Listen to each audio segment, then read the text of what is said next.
माय माऊली नमस्कार. वेद ग्रंथातील महान संत महिमा ग्रंथ मधून आपण विविध संतांचा महिमा जाणून घेणार आहोत.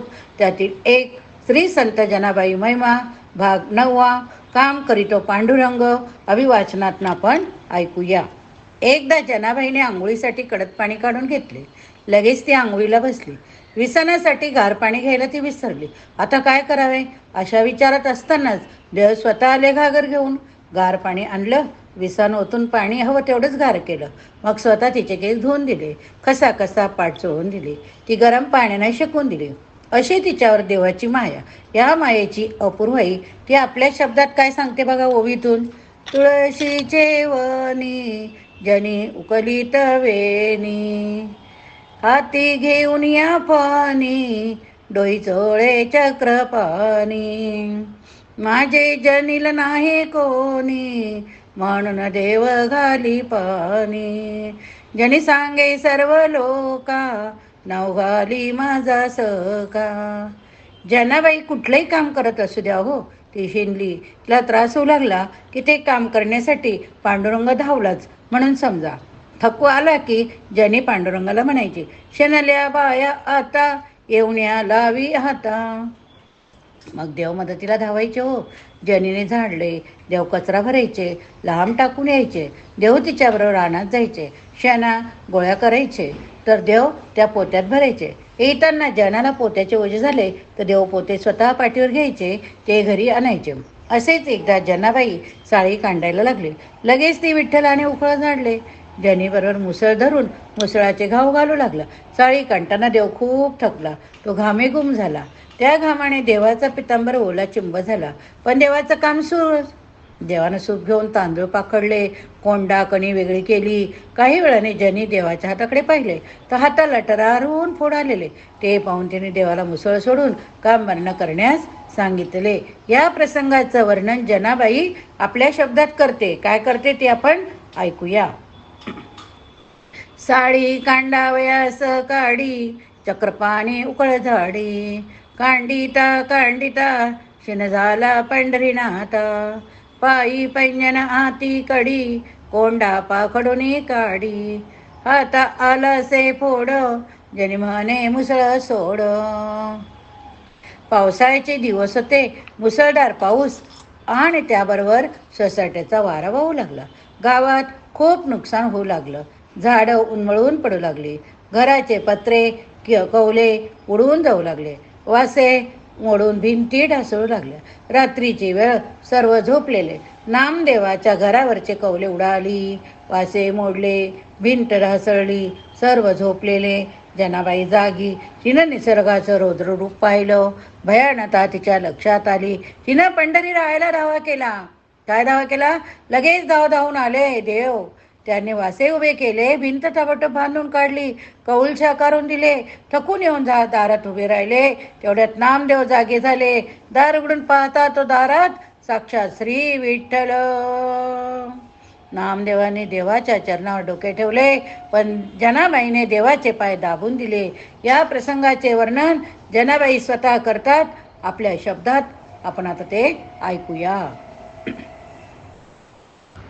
वारा पाणी मुसळधारा तेने मोडिले छप्परा, मग विटाई धावली हाती चक्र धावत आली, वासेला विले चौफेर क्षणामध्ये केले घर, जागा झाला नामदेव द्वारी उभे पंढरीराव, डोई ठेवणी पायावरी दासी जनी चरण चुरी.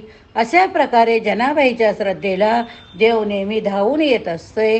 आपण दिवसभर एवढी मेहनत करतो, कितीतरी कामे करतो, ती कामे देवच माझ्याकडून करून घेतो, स्वतःही करतो अशी तिची धारणा होती. देवभक्ताची सर्व कामे करतो याची तिला खात्री होती. म्हणून ती म्हणते, देवभक्तांचा अंकित काम त्याची सदा करीत, त्याची पडोने देऊने होय रक्षिता आपण. जनी मने भक्तिभाव देवदास ऐक्यभाव. खरोखर भगवंतावरती जर श्रद्धा असली तर भगवंत ऐन केन प्रकारे आपल्याला मदत करतोय. फक्त विश्वास, श्रद्धा आणि मनपूर्वक आपण काही केलेलं कार्य भगवंत नक्कीच सफल करतोय. आता पुढची गोष्ट आहे जनीवर चोरीचा आळ.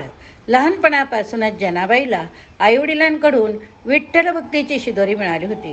ती आता मोठी विठ्ठल भक्त झाली होती. ती आईवडिलांना आता पांडुरंग रुक्मिणीच्या रूपात पाहत होती. जनीच्या निर्व्याज भक्तीने सेवेने पांडुरंगही तिच्यावर प्रसन्न झाले होते. तिला प्रेरणा देऊन प्रोत्साहन देत वेगवेगळ्या रूपाने तिच्या कामात मदत करीत. जनी देवावर प्राण वळण टाकायचे. देवही तिच्यावर तेवढेच प्रेम करत व न बोलावता तिला संकटात मदत करत. नामदेवाकडे दळण काढण करणे, पाणी भरणे, धुनी भांडी करणे, केर काढणे, घर सारवणे, सरपण आणणे, गोऱ्या थापणे या सर्व कामात देवजनीला मदत करत. परमेश्वराची होणारी मदत तिला एकदा चांगलीच भोवली. एकदा तर मोठे वादळ आले. त्या वादळात नामदेवाचे खोपटे उडून गेले. तेव्हा पांडुरंगाने पुन्हा त्याचे खोपटे पहिल्यासारखे करून दिले. तेव्हा पांडुरंगाचे पाय धरून आपल्याला संकटातून सोडविले म्हणून नामदेवांनी पांडुरंगाची प्रार्थना केली.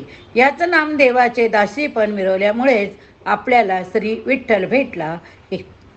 आंतरिक जाणीव सतत जनीला होत असल्याने पडेल ते काम कष्ट ती निमूटपणे सहन करीत होते. एकदा पांडुरंग नामदेव गोष्टी करण्यात रमले असताना जनी मात्र देवाची पाठ रखडत होते. विठोबाला भूक लागल्याने सर्वजण एकत्र बसून जने जेवू असे तो म्हणाला. जेवताना मात्र जनीला बोलावले नाही म्हणून जनी नाराज होऊन बसली. हे पांडुरंगाने ओळखले. जेवण गोड लागत नाही हे कारण सांगून तो जेवणावरून उठला. गोणाईने जनीला पांडुरंगाचे उष्टे अन्न खायला दिले. तिने ते आपल्या खोपटात ठेवले. नामदेवाला झोप लागताच पांडुरंग उठून जनीकडे गेला. म्हणाला, मला भूक लागली, काहीतरी खायला दे ना. नामदेवाने तुला मगाशी जेवायला बोलावले नाही म्हणून मीही न जेवता उपाशी उठलो. जनी म्हणाली, पण गोणाईने मला हे उष्टे अन्न दिले आहे. तेच अन्न जनी व विठोबाने बरोबर एकत्र खाल्ले. पहाटे जनीबरोबर स्वतः पांडुरंग जाटर दळण दळायला बसले. जनी ओव्या म्हणू लागली. त्या आवाजाने गोणाई उठली. ही दुसरी बाई मदतीला कोण आणलीस म्हणून तिला दटावू लागली. तेव्हा प्रत्यक्ष पांडुरंग जनीच्या मदतीला आले हे काही गोणाईला समजले नाही. देव दळण दळवून झोपूही गेला. पहाटे काकड आरतीची वेळ होता. देव देवळात नाही म्हणून सर्वत्र बोबाटा झाला. या भीतीने तिने देवास उठून मंदिरात पाठवले. त्या गडबडीत जनीची घोंगडी देवाच्या अंगावर तशीच राहिली. देवाच्या गळ्यातील नवरत्नाची हार मात्र जनीकडे राहिला. पहाटे भक्तांना देवाच्या अंगावर घोंगडी दिसली, नवरत्न हार दिसेना. देवाला तर कुलूप होते, तर हे कसे काय घडले याचे सर्वांना नवल वाटले. जनीची घोंगडी पाहून सर्वांना जनीचा संशय आला. सर्वजण चिडले. त्यांनी झटती घेतली तेव्हा तिच्या ओटीतून माळ खाली पडली. आता तिला कठोर शिक्षा देण्यासाठी चंद्रभागा तिने लोखंडी सुळावर चढविण्यासाठी नेण्यात आले. तेव्हा जनीने परमेश्वराचा विठ्ठलाचा धावा केला, आळवणी केली.